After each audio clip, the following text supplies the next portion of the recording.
I can't stop laughing. Hello, everybody. Happy Sunday, and welcome to this episode of Unsealed. I'm here today with Steve Hendren from Hendren Racing Engines, and of course I'm Kate Dillon. There's hijinks going on here in the studio. We have Alex Hendren, Steve's son, across the table here. I shot him in the titty with a rubber band. I got him right in the nipple. It was pretty classic. Notice how you're the only one laughing now? Yeah, I know. Yeah. It was fucking funny. I'm just saying. You know, that's always a rule, you know, with, to determine whether something's, like, acceptable or not. It was like, is there a nipple? Yeah, there was a nipple involved. We've got to say titty and nipple in the same sentence in the very first sentence of the show. Yeah. Thanks, Steve. All right. Thanks. Appreciate that. Yep. I know y'all appreciate me. Yes. Anyway, you know what? We've got some great questions this week. About to cry. Okay. Yeah, yeah, we do. We'll say hi to some folks first, though. I'm going to fire up the computer so we can see some comments as they come in. But why did you not fire up the computer beforehand?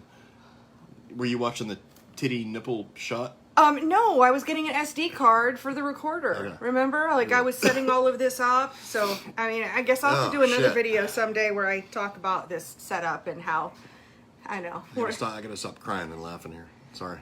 Okay. All right, I'm good. You know, I'm always, you know, asking you to start expressing your feelings. Well. So now we've seen tears. Yeah. We've seen your tears. I do cry every now and again. You're not too manly to cry. Okay. All right. Anyways, tell us. I don't even know if I want to ask. How was your week, Steve? My week would be awesome if I can get everything that I need to get during the week. But right now, we're running upon shortages on things. So. Yeah. Kind of all the things. Yeah. There's that. So you're really. But it's parts, just. You're running into part shortages? Yeah, it's like March all over again for us. So we're completely covered up and busy, and GM is out of shit, and a lot of other people out of stuff. So just is what it is right now. Yeah. Well, I mean, I really did try to encourage people to order early. Yeah. Back in, I start generally in January. Back when we were all twiddling our thumbs for 2 months. That would have been a great time. Yeah, it actually would have been a perfect time. But then, when things started opening up, then everybody ordered at once. Yep. So yeah, apparently my computer does not want to fire up. But should I tell you about my week? Because you're not going to ask. So you got your eye hole fixed. I don't know why you call it my eye hole, but yes, I got my bionic eye. Yes, you did. Yeah. Yes. So it's interesting. I think I'm gonna have to do a video talking about what it's like to get cataract surgery. And of course, even though you didn't have cataracts. I didn't have cataracts. I did it to replace the lens in my eye so that I can see without contacts or glasses ever again. So that's why I did that. But it is interesting having surgery in the midst of the corona, with masks everywhere. Yeah. So, do you know that I even wore my homemade mask during my surgery? Did you? Yeah. Wow. They didn't even switch it out for like a little N95? blue or N95 or a blue mask or anything. So yeah, kind of an interesting. Did you have to wear a mask? Oh yeah. No. Yeah. Well, I mean that's actually an environment where it makes sense to wear a mask because you're in a medical environment. Well, yeah. That makes sense. That's actually one place where it makes sense. No, that's true. Yeah. I'll agree with you. Okay. Well, good. That doesn't always happen. No. No. And what about the heat and the rain? Which of those was your favorite this week? Oh, good God. Yeah, I was like just miserable all week. I mean, when you're in the chassis dining room and it's, God, when was that we dynoed that 525 that day? At 3:30 or 4 in the afternoon. 96 degrees. And it's like 96 degrees and 65% humidity or something like that. It was just awful. Wow. Yeah. Well, I watched all of that from my air-conditioned office, except for when I did inventory on Friday. Yeah. Yeah, I don't want to hear it. I know. But, I was out there on Friday doing inventory, so I can order more stuff this week. Yep. Buying lots of new stuff. Oh, yeah. I'm excited. Yeah, I don't go shopping for shoes. I go buying race car parts. That's what I buy. But anyway, I screenshotted some because we had some good questions come in throughout the week. Okay. And so I went ahead and it was just easier to screenshot them. Although, other than this one that I know specifically said, hey, would you do this on the show? So I'm going to find that really quick here. Right. And, okay, here we go. So, question for the show this weekend. This is from Bo, and Bo is asking, are fuel return lines necessary? And is a fuel pressure regulator necessary if using a ProCam 7.5 PSI fuel pump? I see several variations out there and just want to know pros versus cons beyond the obvious being able to regulate the fuel pressure. Me personally, I would never run just a straight pump to carburetor combination. It's, to me, 100% unreliable.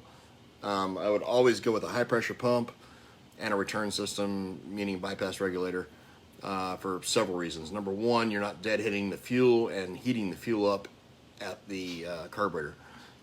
With a bypass system, you're constantly returning fuel to the cell, so that keeps that fuel in motion and keeps it as cool as you possibly can within reason. So cold fuel makes power. To me, that's kind of a no-brainer. The other advantage it has is on some of these highly oxygenated race gases where they tend to vapor lock. You eliminate that vapor lock situation with a return system. Well, and I like what Willie told me about it. You kind of touched on it, but the idea is that when you just do a deadhead system, it means that your fuel pump now becomes a fuel heater. Correct. And that that's can be all it does. A big problem. Well, it's not that it's a problem. It's just going to really impact your performance and make it worse. Like I said, hot fuel makes less power than cold fuel. Yep. So keep the fuel as cold as you possibly can. Gotcha. And a return system is what makes sense to do that. So. Yep. And I got a couple more here. Now, I screenshotted these from some comments on our YouTube channel. So these were comments on our existing videos. And then I will, I'm working on, for some reason, this computer doesn't want to fire up. It hates me. It's not the first time technology hated me. Not the first, won't be the last. But, so I do have a screenshot. All right, so Kenny's asking, do you recommend a wideband air fuel monitoring system to set the carb when changing over to E85? Like an in-the-car type of system?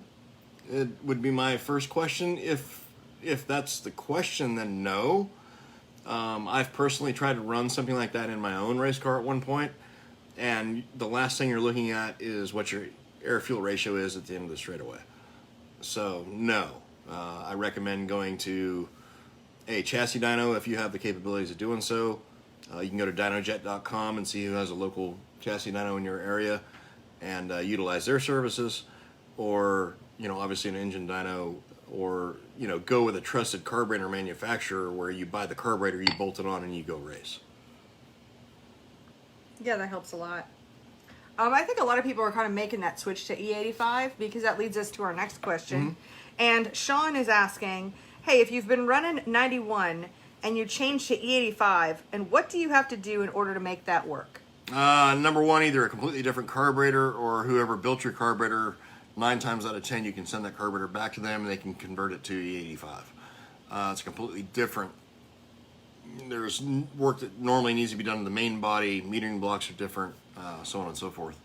Air bleeds, jetting, obviously, emulsion bleeds can be different, everything else. So you'll want to, like I said, either send that back to your carburetor manufacturer or buy a completely different carburetor.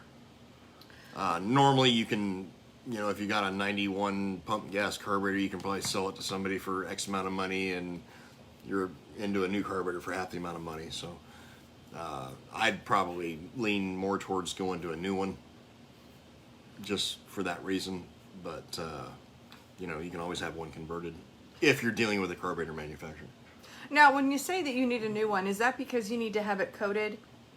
Like you have to have the body coated so that because of the... It's not like methanol in that sense. No, not necessarily. Like if you have like a plain aluminum type center section, not necessarily. Methanol will like destroy aluminum, bare aluminum. So the ethanol doesn't seem to do the same thing.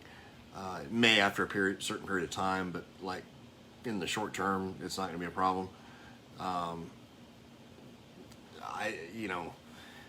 the main thing is just you have to flow 33% more fuel to make E85 work correctly.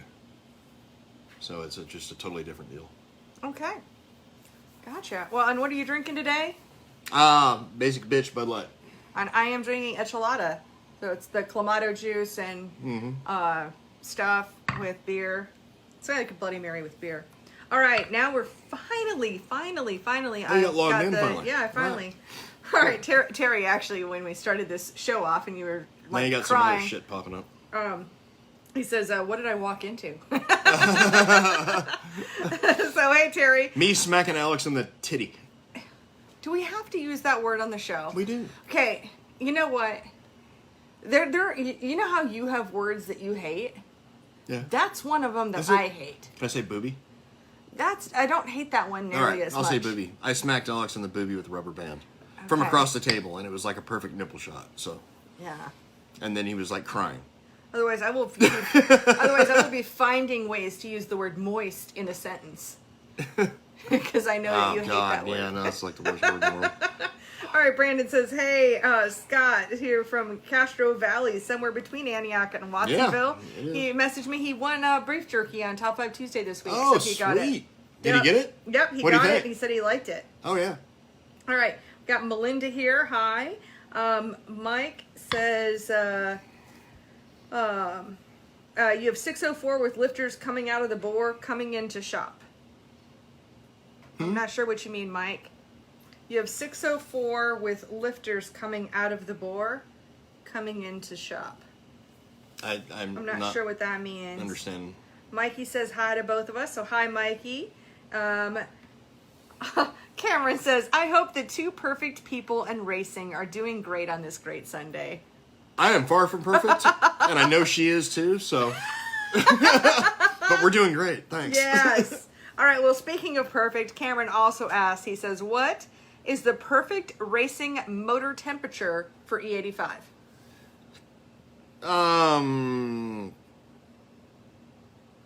Well, that's. I mean, if you're talking about like to like get the shit to take off like in the wintertime or something, you obviously need to be up in the 180 range water temperature wise to get it to take off. It's a little bit temperamental in colder weather, but a lot of that has to do with the way some carburetors are set up and the way people actually start and restart. For instance, like on E85, you can't just, even when it's hot out, you can't just simply idle around the racetrack and then stomp the gas and go. You need to actually clear the thing out and get into the secondaries, which which basically floods the carburetor with fresh fuel that runs it across the idle transition slot and clears that off. Because what happens, and a lot of the reasons why E85 carburetors, or E85 for that matter, even CHP, race gas has a bad tendency to stumble on restarts, is because people don't clear the thing out properly, get into the secondaries, and that idle transition slot is where you run into that stumble problem. Because if it's froze over, you basically stomp the gas and the thing goes, and then it takes off. So is there a method to getting into the secondaries? Because you get in the dust, blow the tires off. I mean, just rev the shit out of the thing. Whatever you got to do to full throttle. Get gas going through there. Get gas going across the damn idle transition slot. Okay. Cool. Alrighty. So we got some more here. And what Mike's saying, he's clarifying his lifter question with his 604. He says, we've had 3 motors so far where the lifters come out of the lifter valley, new motors, and also broken lash rod. If you got lifters flying out of the thing, you're turning the thing way too much. Okay. I have yet to see anything that is turning the proper RPM that has had that happen. So, you've got a tachometer problem where you're thinking you're turning X amount and you're turning 400 or 500 RPM more or something like that. So I have yet to see anything where you're just slinging lifters out without having having a RPM problem. Gotcha. Jeff's suggesting that we watch On the Bars for Southeast Ohio for some great racing. Oh, cool. Interesting. And Robert says, hey, Kate and Steve from California. So, hello. California contingent is here today. Yay. Ronnie says, hello to me. Just to me. He likes chiladas. He says, I like chiladas as well. Good pick of a drink. It's really a refreshing Sunday afternoon drink. It is. For sure. And we're inside today because it's 10,000 freaking degrees outside again today. So. Yeah. Well, I think what Alex's car said was 107. Yeah. Yeah, I did. Yep. Yeah, it's hot. And Cameron says, see, that's why I ask you guys questions. You don't give me just one of these simple answers. Thank you. No, I hope not. I mean, and if it's not simple enough, because I'm not one of those people that like try to talk over the top anybody as far as like, I'm so smart. So, if it's something that maybe you need a more technical answer to, I'll be happy to do it. Or maybe if you need it, I'm not saying dumb down, but maybe if I need to like explain things a different way, feel free to ask me to explain it in a different way, and I can too. So, Mark Hamby is here. I'm certainly not the smart guy in the world, or smartest guy in the world. So. Well, but you've been doing this for a long time. Well, I mean, I race cars, so I know how it is. I mean, the idea is, I've always tried to, and I learned this from my dad. I always try to help people race, speaking to them on a racer level, because that's what I've always done. Mm-hmm. So. Well, Mark Hamby's here, and he says, hello, beers up. Hello. Hey, Mark. Little cheers. Got a little bit of your stuff at home still, but might need some more here before long. There's some here, too. Oh, is there? Yeah. Oh, shit. Where is it? Yeah. We got it in the fridge? No, I think it's on the liquor shelf over there. All right. The Shine. It's my good Tennessee hookup there. Oh, I see it. Yep. Oh, Bert says we have Chip at 7,000, but only run 6,800 RPM. No problem. I've seen tacks be 400 RPM off. Yep. Especially if it's a tail tack, which is the biggest piece of shit tack ever made. So if you've got one of those, don't trust it. What tack do you recommend? I've got a Stuart Warner in Alex's car, which is probably the most accurate one I've run across. It's actually just a little digital tack, and like his compared to our chassis dyno, because the chassis dyno is going to be more accurate than the actual tack. We're within what, Alex? Like 50 RPM, probably? Yeah, if that. Yeah, probably, yeah. 25, 50 RPM. Because, of course we came out with the new lit up gauges with Longacre. Yeah. Have you checked those tacks at all? No, I use that Stuart Warner tack because to date, that's the only one that I've found that I actually trust. Well, I wish you'd have told me that, because I could try. We can try one. So. Well, that would be some lovely information to share with me. No, I think he's got those gauges in his car. Yeah. The light up gauges. Yeah. What do you think of those light up gauges, Alex? Would you like to make a special guest appearance on Unsealed? I can. Yeah, come on over. We'll just move the camera back. Move it back and we can get him in. Yeah. You want to sit in the middle? That's fine with me. I don't care. Yep. How's your titty? I mean your boobie. It's a little sore. But I think somebody else said Tata. Tata. Tata is also that is acceptable. Right. yeah, it's all right. Yeah. Anyway. All right. So how do you like those gauges? No, I like them a lot. They're fully customizable. You can set each range of temperature. So say blue is within from 0 to 190 degrees or something, and then you can change it to yellow, and then it's a really good. You can be driving down the straightaway and see the color change, and then you automatically look down and monitor that. But because you're new enough, you probably don't even look at the gauges. You're looking at the idiot light. I'm starting to get to it now, to where every now and then I'll look down the straightaway or something off off every corner maybe, but. No, it's definitely a good tool. I really like it, and they're fully waterproof, so you can wash right over them if you wanted to. They're really good gauges. I'm really happy with them so far, and they're really accurate as well. So, yeah, I'll have to get a tack, and that way we can, I'm sure. I can tell you, there's several gauges out there, meaning usually water temperature, that are just completely screwed up. I think they're coming from China because they're garbage. And one of my number one questions every week is, hey, why is my engine running hot? It's running 250 degrees. Is it blowing water? Will be my first answer or question.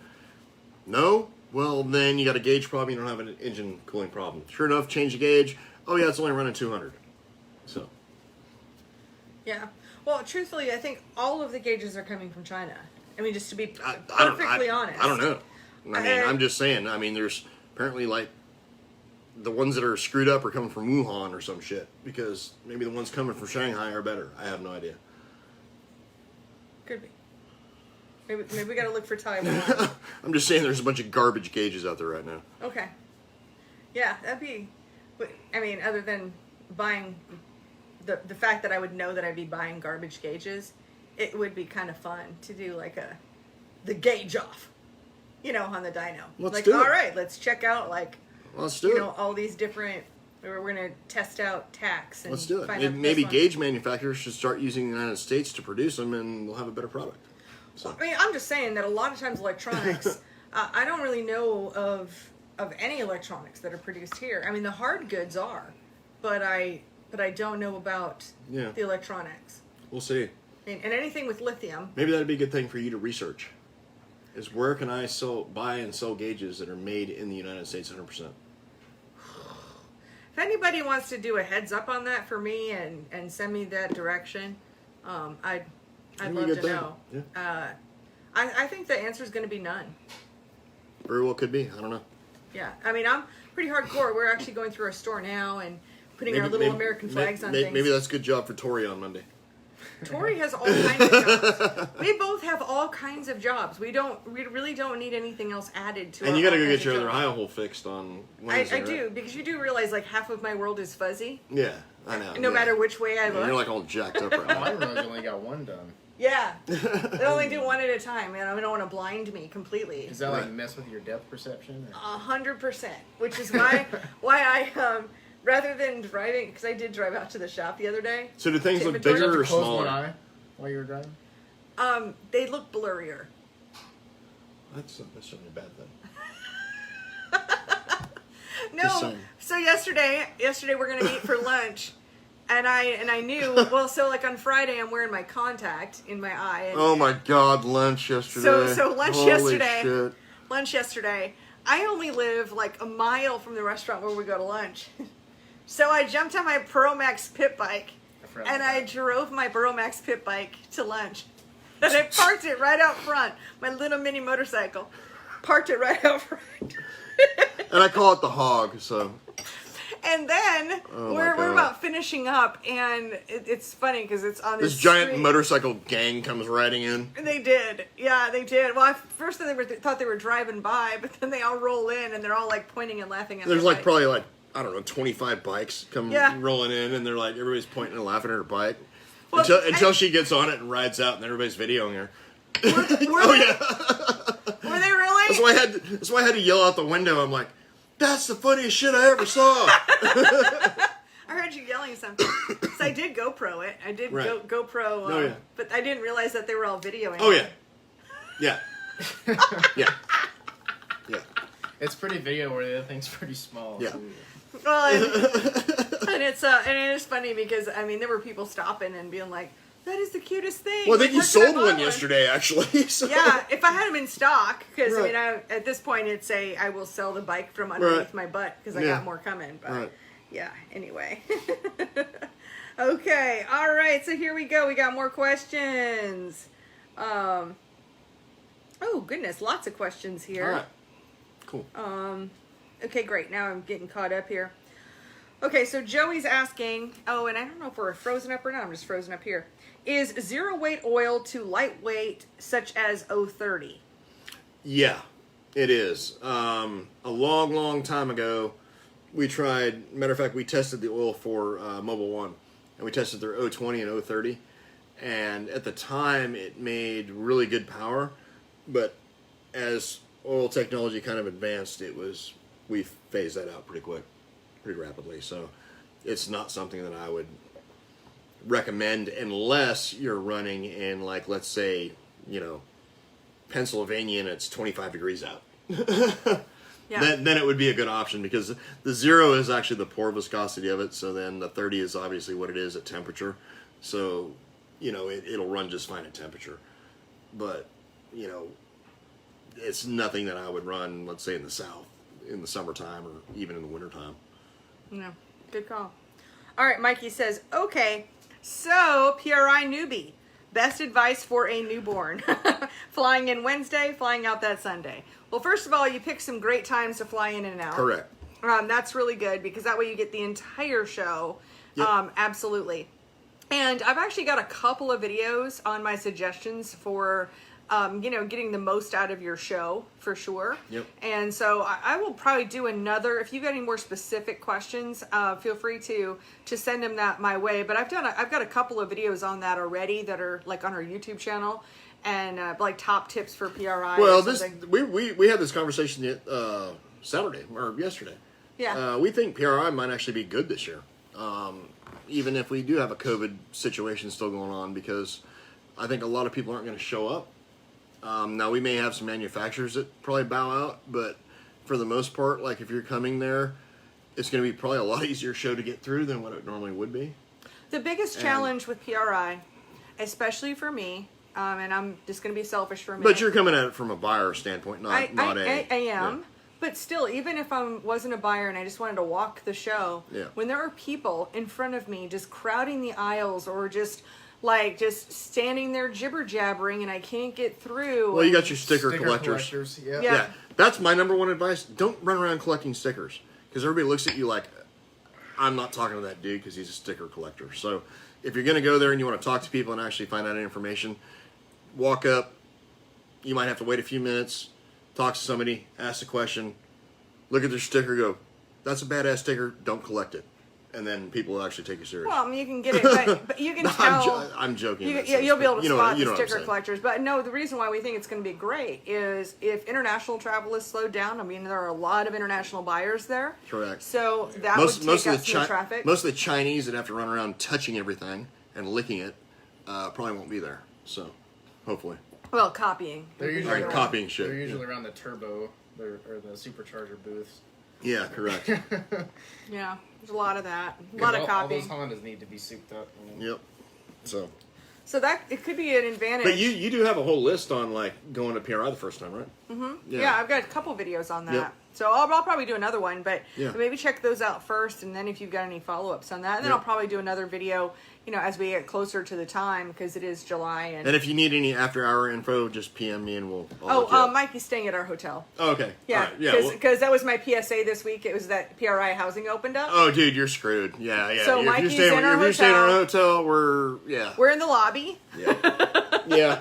Bring lots of ibuprofen. That's at the start. We're at the lobby at the start. Yeah, and every other night, and then Weber Grill's across the street. So that's my favorite place. I know, and that's where you are there all Best the time. food in Indy, Weber Grill. To hell with Ruth Chris and everything else. Weber Grill. I don't know about all that. Badass. All right. I do. Jay is asking, when are you going to climb in the 29, Steve? When he can fit. Was that a low blow? Wow. Wow. Wow. Are you judging me because of my weight? No, that's not a judge at all. It's just I got a lot smaller figure, and we're not taking that seat out. So either you're gonna fit in, or evidently I'm gonna climb in it when I pull the funding from him and fund myself. You fit in it before. But I hurt for a whole damn week because the whole rib thing, from a little scrawny person to like somebody normal sized, like my ribs were like hurting for a week after doing that shit. I've had to suck it in a few times to get the belts on. These I don't know. We'll see. I don't know. I might have to have Benji Cole build me the new car and not him. So we'll see. That's a bold statement. It's a bold statement. Well, isn't there a clip left over from his? There's probably two now. Yeah, he did. Somewhere. Yeah.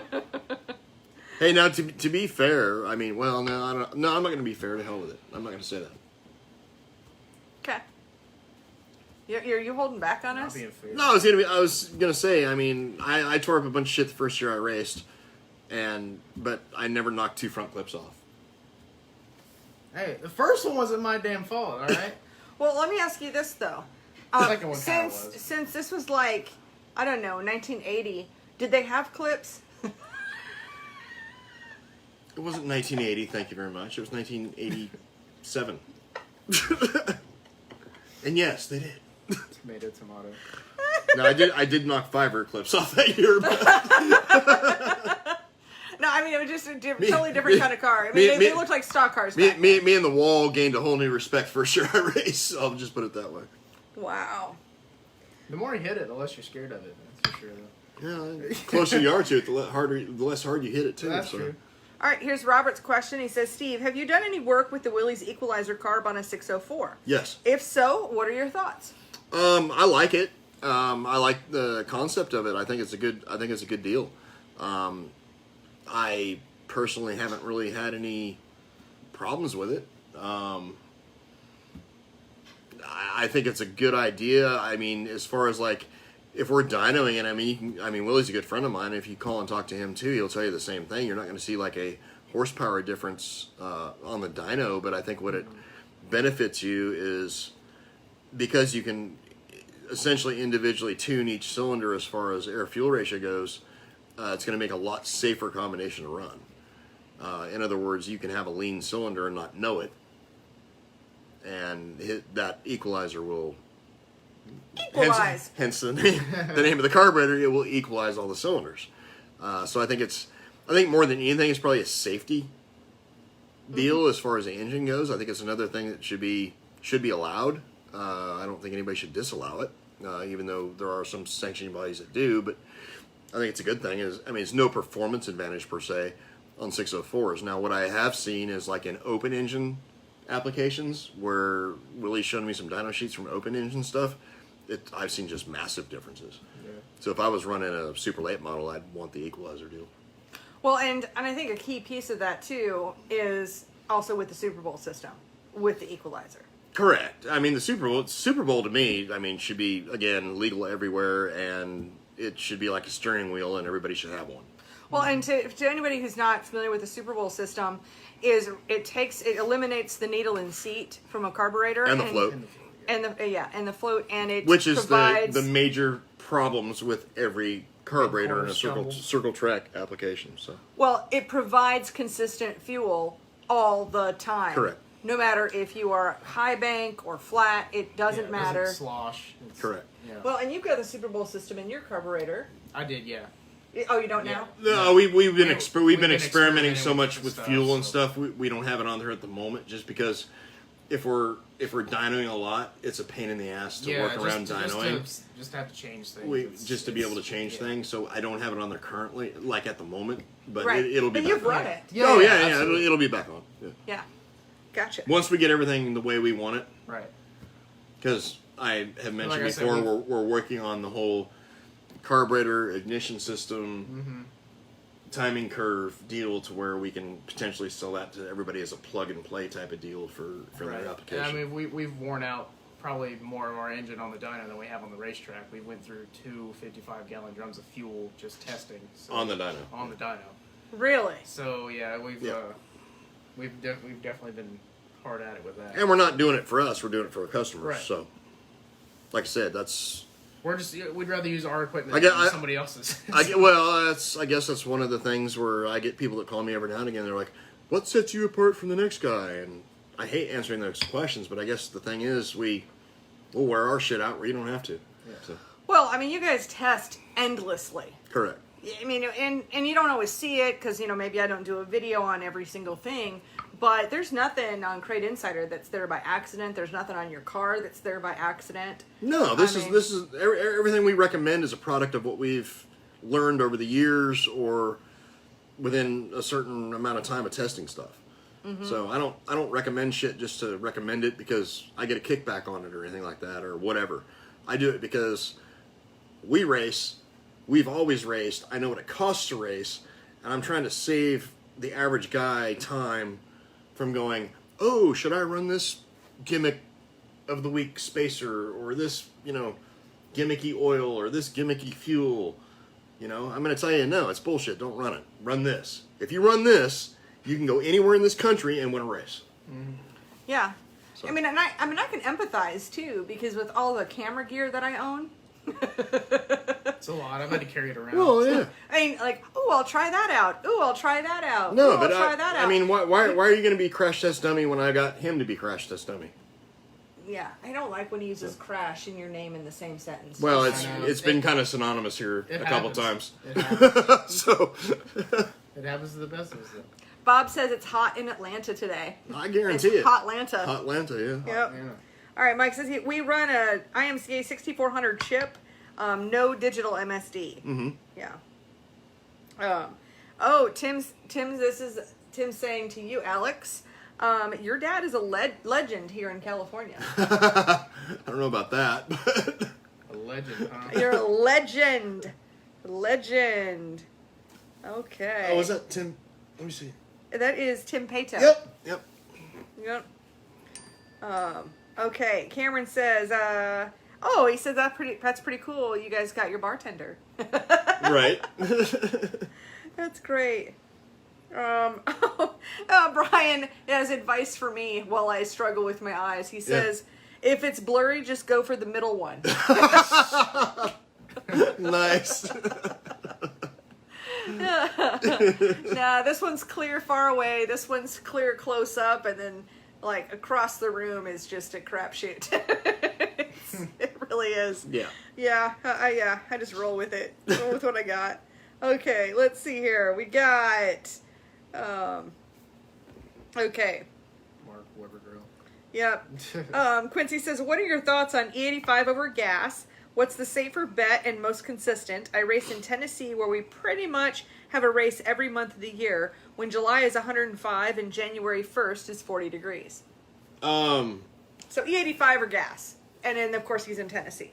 Well, I mean, if you're looking for cooler temperatures and, decent performance, I would definitely run the E85. There's, that versus a highly oxygenated race gas like CHP, there's not a whole hell of a lot of difference. But there can be, in the long run where you can start taking fan blade off the engine because the engine runs cooler by 20 degrees because you're running E85. So, I don't know. With the quality of the E85 we have now, From CHP, so X85 is the one you're specifically talking the about. X85 is one I'm talking about, but I have tested the Renegade E85, and I don't remember the name of it. I mean, their 108 Elite sucks balls, but their E85 is actually pretty good fuel. Between those two, it would be, they run pretty damn good. The key to the E85 or X85 or whatever you want to call it is going to be getting, the correct carburetor fuel system set up for your application. Once you've got that, I don't see any reason not to run it, especially since it's essentially half the price of highly oxygenated race gas. Mm-hmm. I mean, to my door right now, what was it, $324? Yeah, right around there. I think it's $324 for X85 being delivered from Fayetteville from Bobby Taylor Oil Company. So on VP it's $324 to my door. They'll deliver pretty much in North Carolina, I assume, for the same price. And I can buy 2 barrels of that for 1 barrel of CHP. Yep. Mark Hamby says Weber Grill. See? Yeah, Mark knows. Mark's got good taste. All right, Andy is here. He says, congrats to Juicebox on the awesome finish last night. Thank you. Appreciate Yes. it, man. Andy, of course, is from ProFab. Every blind squirrel finds a nut every now and again. Yeah, well. Josh says, Alex has blessed us with his presence. There you are. All right, Jay says, hello, it was nice meeting y'all in person. We enjoyed our time in North Carolina. That was cool. Jay Turner. Oh, yeah, and absolutely. Jay Turner Yep. Jr. and he and his wife came For by sure. the shop. That was Yeah, really sorry cool to I meet. was so busy that day, or I'd have hung out and been able to talk a little bit more, but it was been crazy. All right, Brian says, have you run something like the Super Sucker upside down on a 602? Do not do that. I've talked to HVH on that. Yeah, Lord, do not do that. Yeah. No, that is, I don't know where that shit started. It started years and years and years ago. And I've had even people say engine builders told them to do it. Trust me, do not do that. Yeah, we've had a couple come in on the dyno that have Oh my god, it's just horrible. Yeah, don't do that. I don't know where it started or who who condoned that mess of an idea. Well, but actually, I have an idea on how that could have started, and it could have started because. I know where it started. I'm just not going to say who started it. So. No, I'm gonna present a slightly different theory here, like the accidental theory, is that when we take pictures of these for the website, the side that's up is just flat, so it's boring. It's just like a flat piece of metal with holes in it, but the bottom side is where it's interesting, and so that's what we tend to take pictures of. So if someone saw that, ooh, the interesting side must be on top. But actually, I know the trick that I learned from HVH is that you can read their name if it's on your carburetor properly or on your intake. What do they actually mark it now too? Yeah, they do. Yeah, I mean that's not the case. They mark it I know where that shit started, and it was from somebody who had no clue. But I won't say who it was. Yeah, if you can't read it, it doesn't go on that side. You gotta flip it upside down. I have a pretty good guess on who that was. All right, Cameron says, Steve, have you ever thought about writing a book and what you'd name it? Like Race Secrets for Dummies. No. No, I never.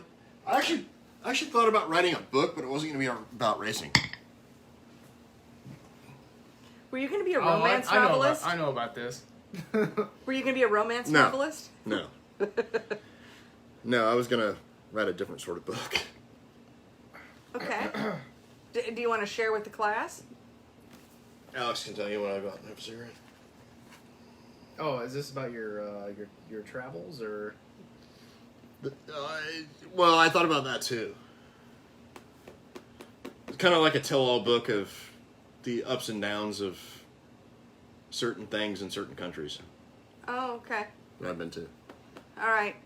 But no, as far as like racing-wise, no, I haven't thought about that because honestly, like I don't know, I've just never seen.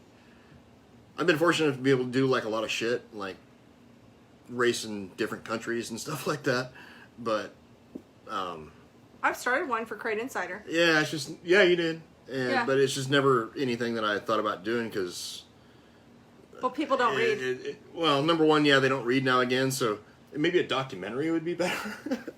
I'm all for that. But as far as reading, nobody buys books anymore. It seems like because everybody's illiterate. They do, but it's.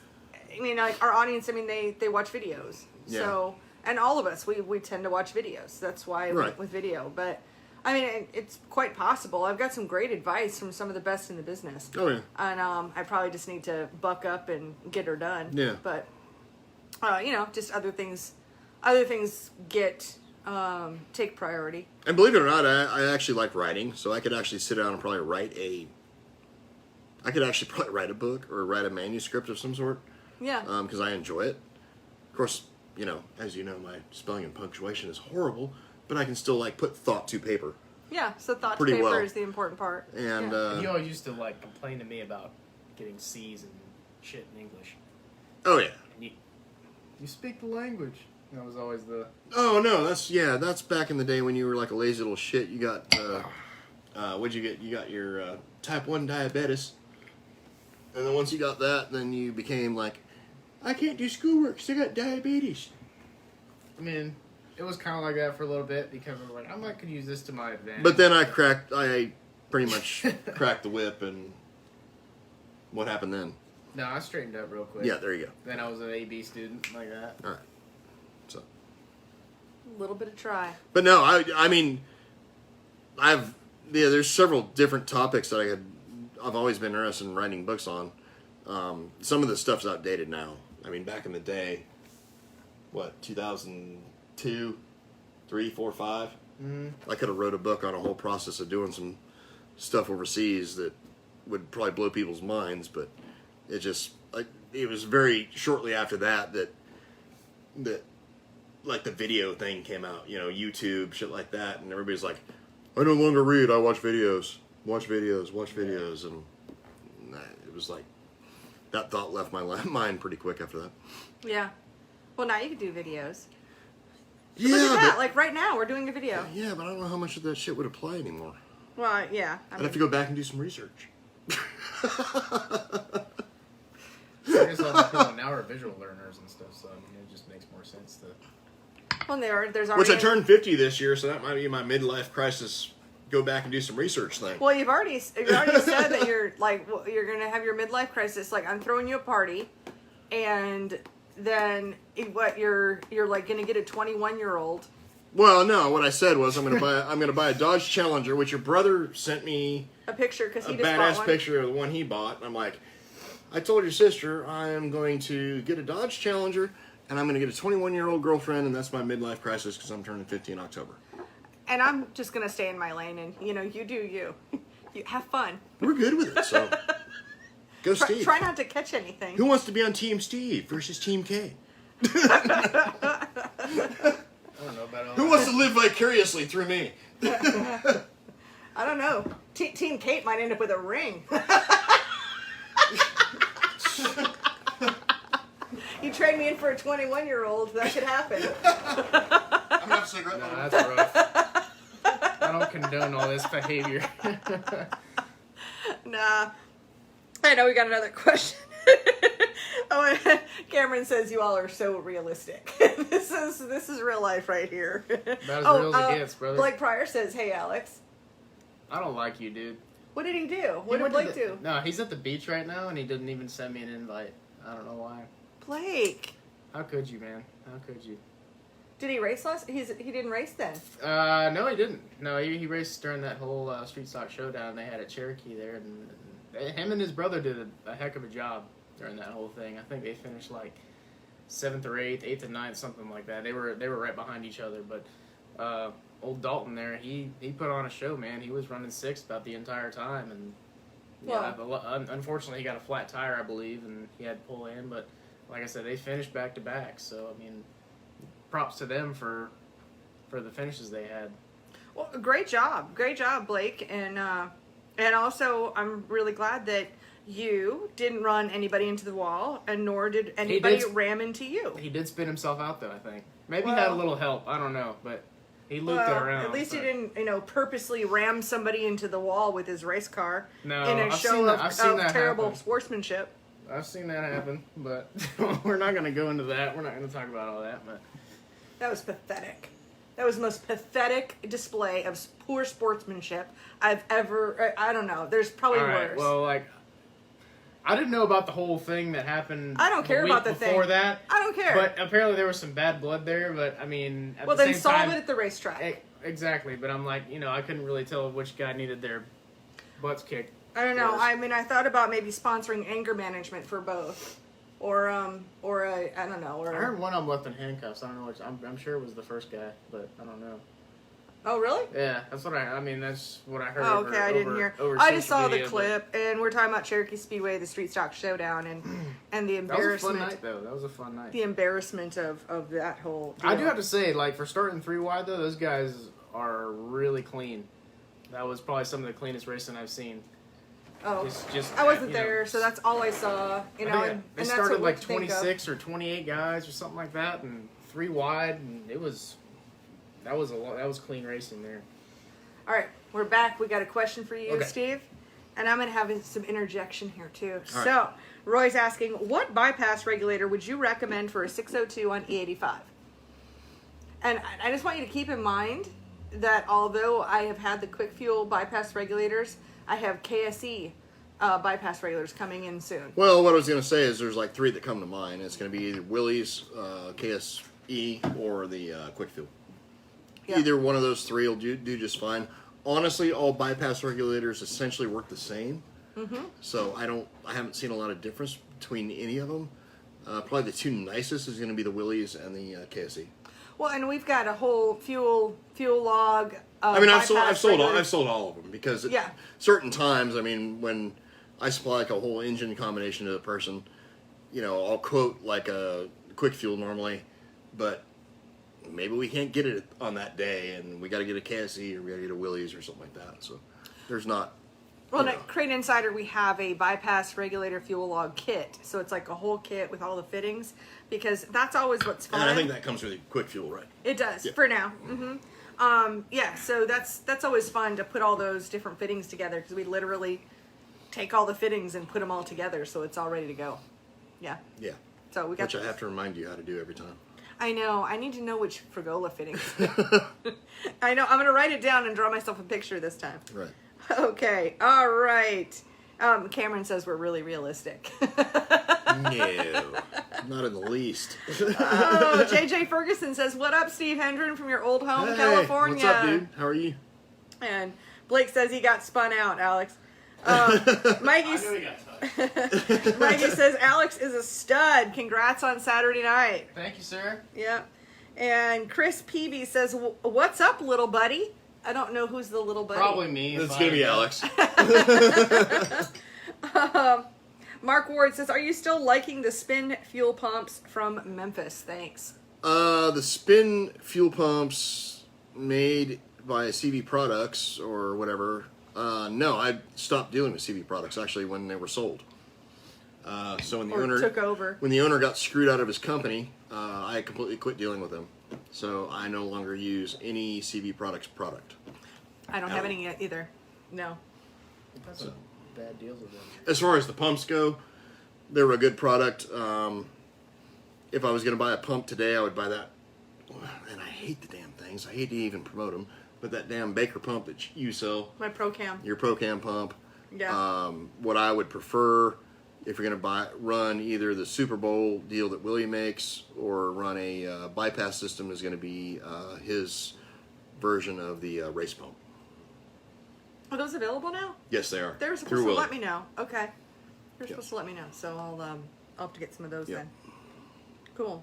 Those are our questions. We don't have any more questions right now. I just want to say last night, I got to go to Gaffney and watch him race. But I also got to hang out with my buddy Jeff Smith and his awesome wife Heather, who is apparently going to be starting up Dirt Diva again here before long. That's what she mentioned. Yep. So she's going to get together with me so we can put together correct. a website So and that type of stuff. Not only did I get to do that, but I got to hang out with my hero, Freddie Smith. Oh, Freddie was there too. Which is my ultimate well, I'm dirt glad. track racing hero ever. And I've been fortunate enough to know him for a long time and got to hang out with Freddie last night a little bit, and it was pretty fun. Yeah. He made a surprise appearance. They didn't even know he was showing up I know. either. Exactly. I didn't even know the Super Late Models were running, but I didn't go to the well, neither racetrack. did I until we got there. So I didn't go to the racetrack because I didn't want to get dust in my eye. yeah, your eye hole. My eye hole. Yeah, I figured dust in my eye. You literally had a hole in your eye, so. Yeah, I did. Well, I mean, honestly, they dilate your pupil, and then so you got this wide area to pull the lens out. But I mean, with Freddie, what's interesting is on the Racing Rewind channel, in the group of tapes that I got from Iowa that are going to be going up on the Racing Rewind channel here soon. There's a race there that Freddie Smith There's is in. some Freddie in there? Yeah, Awesome. yeah, Freddie. That'd be badass. There's even Scott Bloomquist Nice. and Billy Moyer, but it says junior, but you're telling me it's senior. Well, we call him senior now, but he is Billy Moyer Jr. But he was Billy Moyer Jr. back then. Yeah, he's not Billy Moyer Jr.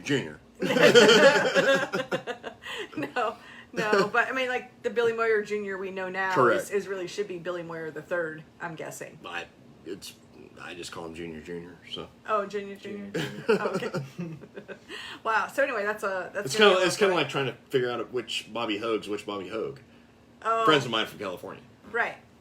Yeah, because there's father and is there father, son, and grandfather? Yeah. Okay. So there's three of them. No, there's four of them. Okay. Yeah. I was just like he was talking about Southern Gentleman. Oh yeah, that's what Freddie's known as. And he is too. Trust me. Yeah, very nice. He is one of the nicest people you ever meet. Corey says, hi from Yuma, Arizona. Yeah, There you go. I've been to Yuma many years ago. I drove through there once. I've been there. Yeah. I've been there. That was a shocker because in Yuma, Arizona, it's right on the border with Mexico. Yep. So what's crazy is that a lot of the signs in Yuma, well, this is like 25 years ago, but a lot of the signs in Yuma were in Spanish. And then you go across the border into Mexico, and then a ton of the signs are there in English. Like it's one of those pharmacy type towns, the pharmacy Mexican towns that you get all the good deals for medications for. And stuff. I'm sure there's and stuff, but that's not. Well, back then, I mean, that was like 25 years ago. Back then, it was like cartons of cigarettes for like $10 because no cigarette tax in Mexico. Yeah, we well, never mind. Okay. Back to some Ukrainian shit. He did some sketchy stuff over there. No. Totally Yeah. Didn't. Totally didn't. I was completely innocent. Never did nothing wrong. Yeah. Never got busted for anything. Well, I'm not gonna argue with you there. Yeah. All right. If you guys have any other questions, drop them into our comments here. And then I think that's about it, because we got some food to eat today. It is like 5:30. Been Yeah. going at it for an hour. Yeah, we're at it. We've put in an hour here. Did that guy come on? Because he like asked if we were doing the show. Haven't seen him. Huh. Or he could be here, and maybe you just didn't say hi. So Dennis, if you're here, say hi. And yeah, and if you've got any other questions, just drop them in here. But I see we've got like lots of folks. So this has been a great show. Really enjoyed all of these questions. We answer a lot of questions about fuel. What can we do? I mean, fuel right now. I mean, this time of year right now is like fuel's like if I get a call during the week, usually it's I'm running hot, or what should I run for fuel, or why is my car doing this because I've got this fuel, and I mean there's the most common questions right now. So well, on that question, if somebody calls and tells you they're running hot, what's your kind of your go-to? First thing is look at the gauge. Okay. Because right now, like probably 50% of the calls I get, they're not legitimately running hot. Normally it's a gauge issue. Because back to like what we were talking about at the beginning of the show. With tax. Like all these gauges are like essentially made in China, I guess. You gotta say it right. China. Well, that's China. Say it the Trump way. China. China.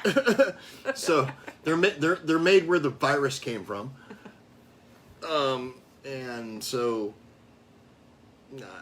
that's been most of the issue. I mean, and a lot of it's solved easily with like, oh, hey, you got, pulley slipping. You've got, maybe, I don't know, add another fan blade. Oh, yeah, you've got 4 blades on a fan, but you don't have a shroud. Put a shroud on it, things like that. So, well, it would be pretty easy for us to do like a scientific test for temperature gauges, for water temperature gauges, wouldn't it? I mean, we just get some boiling water. That's all you got to do. And then put the lead in there. Yeah. But then you're going to piss off a bunch of companies because their product's going to be shown to be shit on live video. Well, if I'm not doing business with them now, then what's the difference? Why would I care? I'll tell you one thing, and I'm not going to name the company, but the shittiest gauges I've seen in the last 2 years, like just pure garbage, begins with QC. Yeah.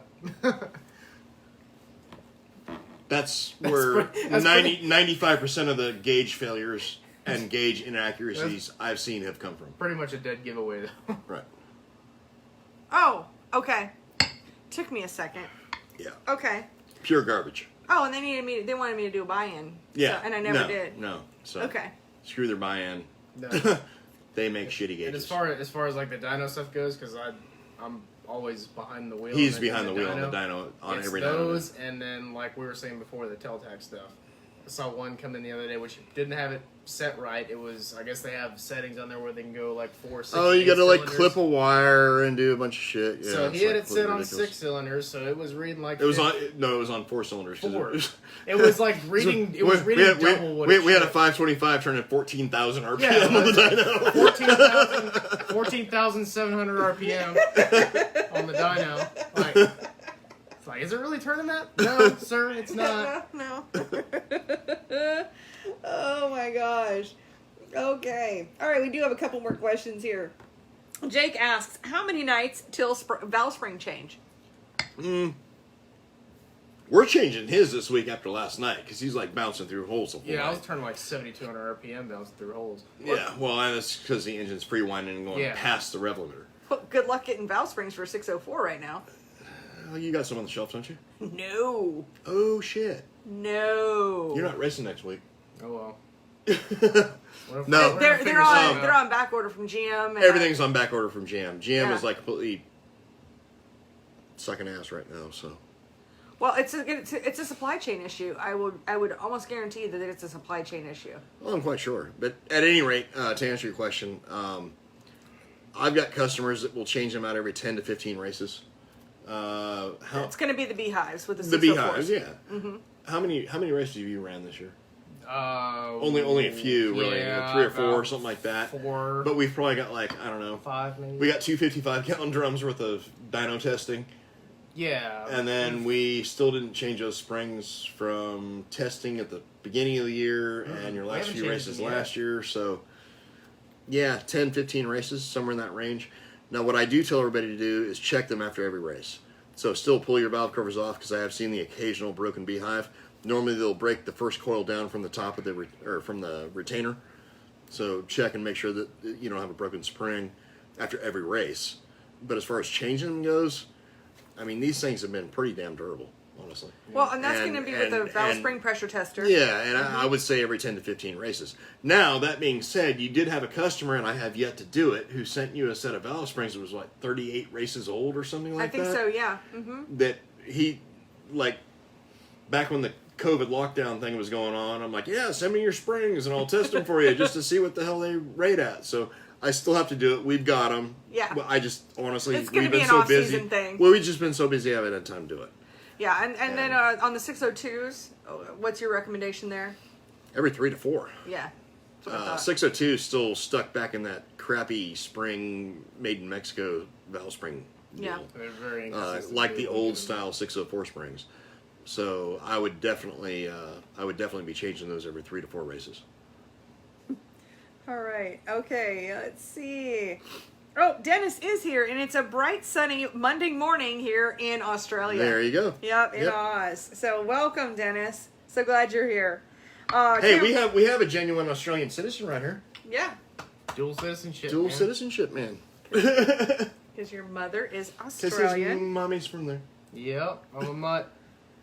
Cameron says, Steve, also wanted to say thank you very much for letting everybody know a little while back when I asked you about a 16-volt battery like an MSD system, and you said no, and the guy that threw me out and my driver said it was just like an MSD system. So I relayed a message, no names included, and he said that guy didn't know what he was talking about, and then 3 hours later, the same night, he basically came in and said, all the information that I did, I guess it was my fault, sorry, the track is no longer running now. Well, I hate the track's no longer running, but good for you if you got redeemed from that whole situation. Yeah. And then on that 525s, that's so awesome that you've got a Formula One running 525. Exactly. At Right? 14,000 RPM. 14,000. Yeah.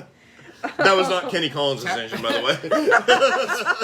So I know he's been accused of that. The tax don't lie. The tax don't lie. The tax don't lie. I feel like Shakira. That would be a lot of fun. I'm going to have to do a parody video. The tax don't lie. Yeah, the tax don't lie.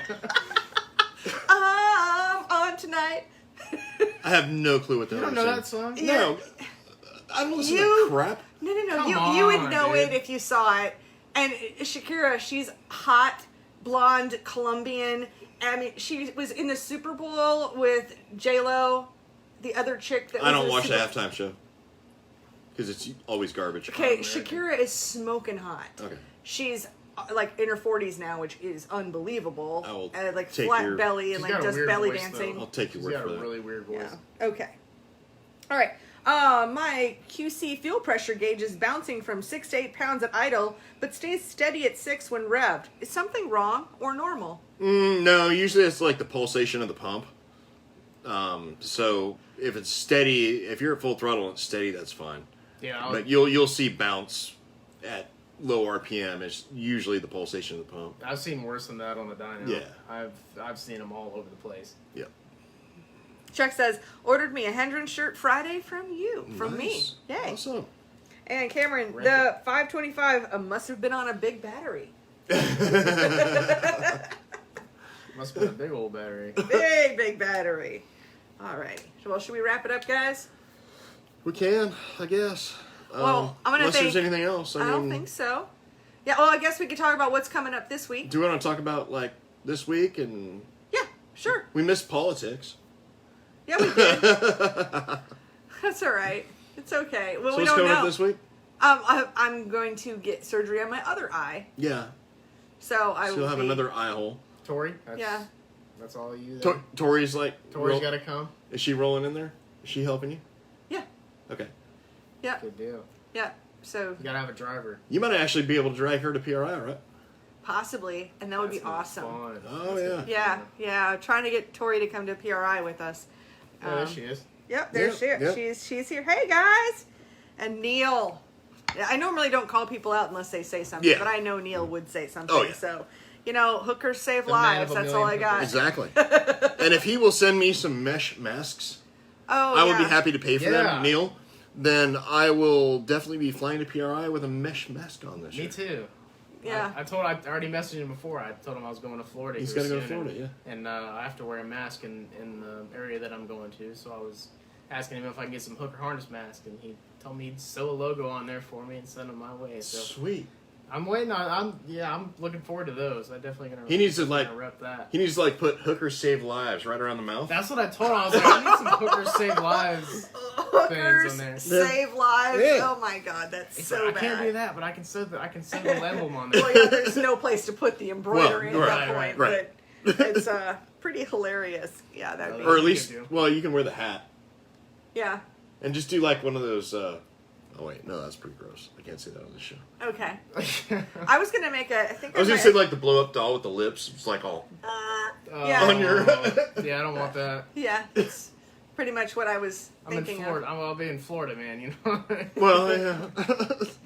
Yeah. I'm gonna be fighting them off left and right. That's right. Getting arrested. Hey, Daddy, I got arrested because of my mask. They didn't like my mask. They said it was solicitation. Oh my god, that's too crazy. Alrighty, well let's wrap this up. This week I'm having surgery, but I'll be working all week. And how about you? What's your week look like? Pure hell again. And so am I sensing pure gratitude for the fact that you've got a business that's really No, busy right now? I'm completely glad that we have so much business right now. It's just, I mean, right now it's just, like I said earlier, it's hard to get a lot of stuff. Yeah. So it's got me behind, and It's a challenge. I mean, fortunately, our customers are pretty understanding of what the situation is right now. Yeah. But still, I'm like, I don't know. I get all stressed out over stupid shit, and I guess, well, it's not stupid shit, but I get stressed out over things like, this is sitting here, I want it done, I want it out my damn door. Yeah. And if it's not, and then I get like, Antsy. just ask Alex, you know? Oh yeah. He gets I'm really there every day. irritable. He gets irritable. Yeah, I get That's the the nice way of saying So it. hopefully, like this week, you know, if we don't, I don't think we have a whole lot of dyno jobs set up this week, which actually takes a lot of our time. Yeah. And if we can, you know, minimize, you know, phone calls to people and text messaging, then we can maybe get some work done. Well, I mean, because the reality is, if you're on the phone, you're not multitasking. You're not putting an engine together Well, and spending time on the Well, phone. I'll be honest. Usually on Monday, and here's the deal. I mean, can I work 12, 14-hour days? Yes, I can. Do I want to anymore? I'm almost 50 years old. No, I'm done doing that shit. So I'm gonna work at 8. Well, I actually work a 9 to 10-hour day normally every day, and I'm not gonna die of a heart attack at 50 years old because so-and-so's engine isn't done.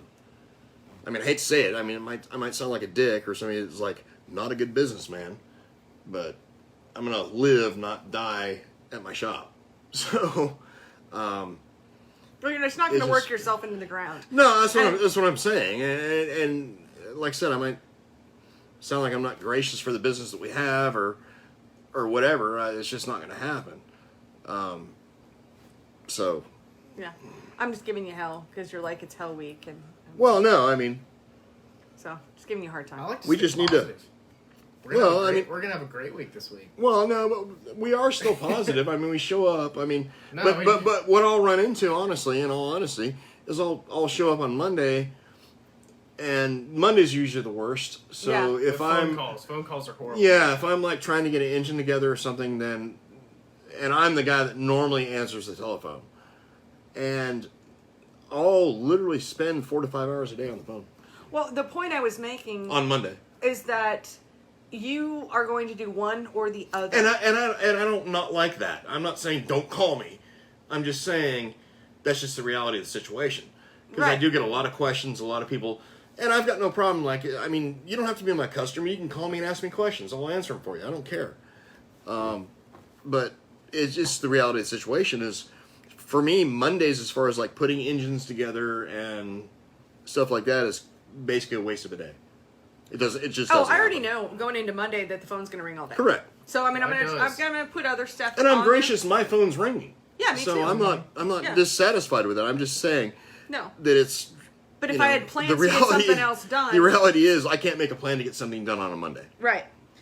Tori is asking you. So you're saying that stupid stuff stresses you out? Actually, there's a poop emoji.